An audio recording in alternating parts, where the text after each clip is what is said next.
Cette histoire se passe aux États-Unis. Par une belle journée d'été, une petite famille Chabad décide d'aller en pique-nique.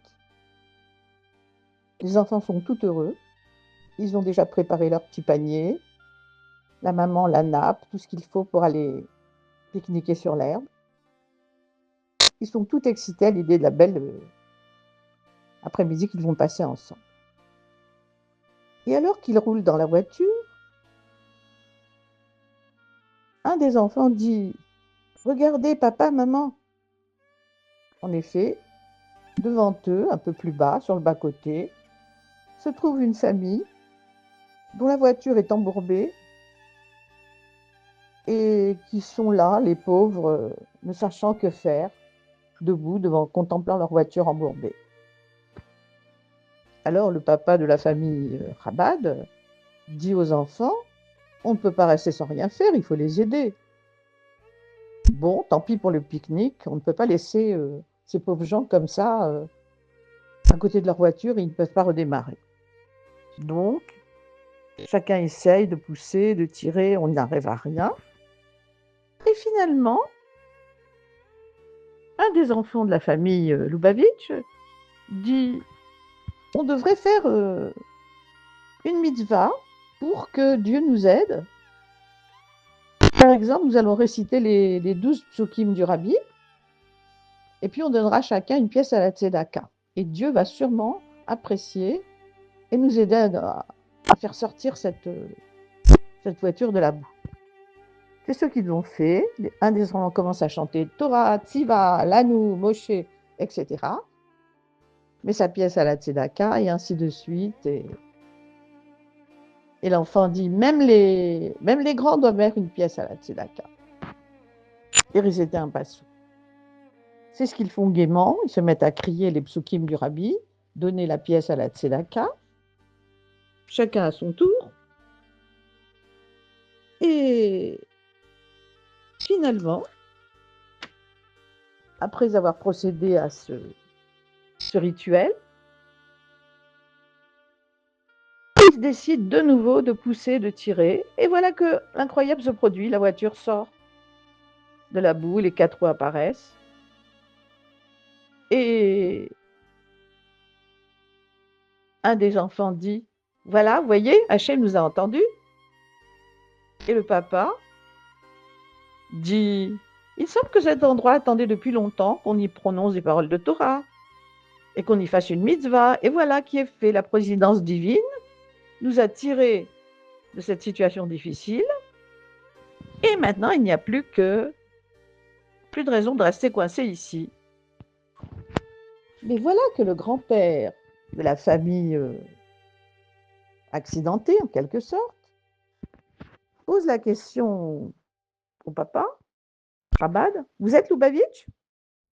L'autre répond: «Oui, pourquoi?» Et le grand-père d'ajouter: «Je vais vous raconter qui est votre rabbi. Vous n'y connaissez rien, et moi je sais qui est votre rabbi. Je vais vous raconter une histoire que je n'ai encore racontée à personne. Parce que dans le milieu où je suis, cela ne se fait pas trop.» En effet, lui était d'une famille lituanienne qui n'était pas du tout dans le sens du mouvement Lubavitch. Et voilà que le grand-père raconte: «Moi, j'étais un spécialiste. J'habite à Borough Park et j'ai développé un programme révolutionnaire pour les centrales atomiques. Et il y a quelques années, on a été invité à un congrès international à Moscou, qui était encore sous le régime communiste. 2 jours avant mon départ, j'ai reçu un coup de fil d'un interlocuteur qui s'est présenté comme Rav Lebel Groner, le secrétaire du rabbi de Lubavitch. Le rabbi désire vous parler, me dit-il. Je lui dis que j'avais vraiment pas le temps, c'était pas possible, etc. J'ai refusé.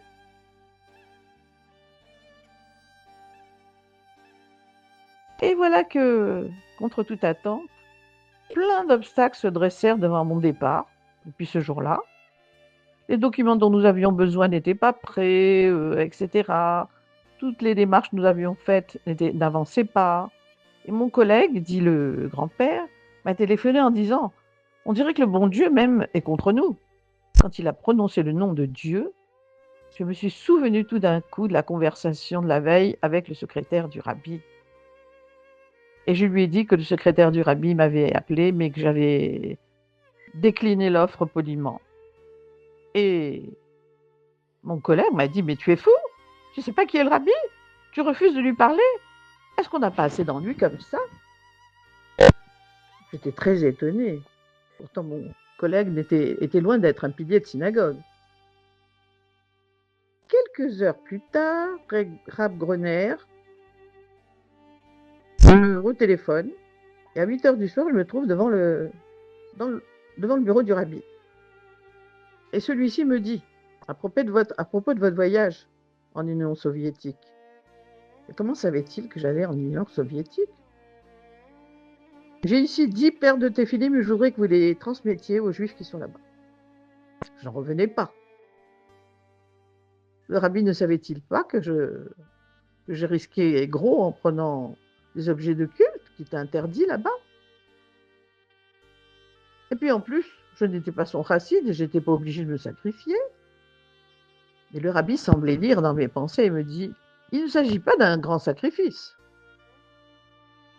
C'est pour votre bien. Prenez ces téphilim et quand vous aurez besoin d'aide, j'interviendrai personnellement pour vous.» J'étais complètement confus. Ça me dépassait complètement cette histoire-là, mais je n'osais pas refuser. Donc je pris les 10 paires de téphilim et le rabbi ajouta: «Quand il faudra les donner, vous saurez à qui les donner.» Inutile de vous dire que j'avais très très peur. À cette époque, les douaniers soviétiques fouillaient sans ménagement les valises pendant des heures.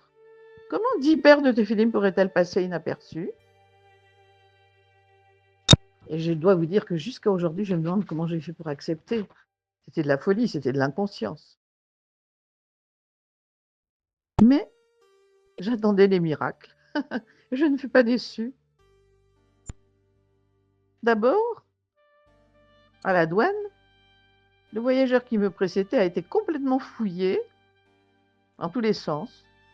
Puis, au moment où ça aurait dû être mon tour, un fonctionnaire s'interrompit et un autre douanier est arrivé à sa place. Il a cru que j'avais déjà été fouillé. Il est passé à la personne après moi et moi, personne ne m'a fouillé. Premier miracle. Le lendemain, dans la rue, je vis un passant qui me regardait fixement. Il me fit un petit signe, alors je l'ai suivi.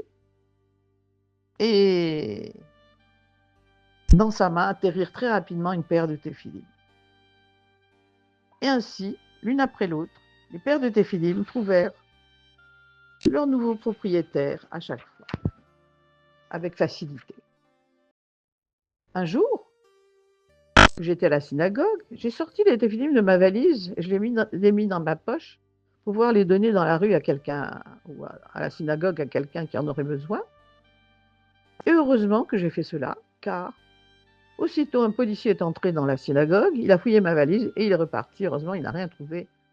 Heureusement, parce que s'il les avait trouvés, c'est en Sibérie que j'aurais fini mon séjour. Et par la suite, quelqu'un arriva et je lui proposai les téphilim qu'il prit, bien sûr. Lorsque nous repartîmes aux États-Unis, après un long voyage éprouvant, je me suis dit qu'il fallait aller raconter au rabbi ce qui m'était arrivé. Quand je me trouvais devant lui, je n'eus même pas besoin de parler. Le rabbi, avec un grand sourire, me dit: «Alors, n'ai-je pas tenu parole?»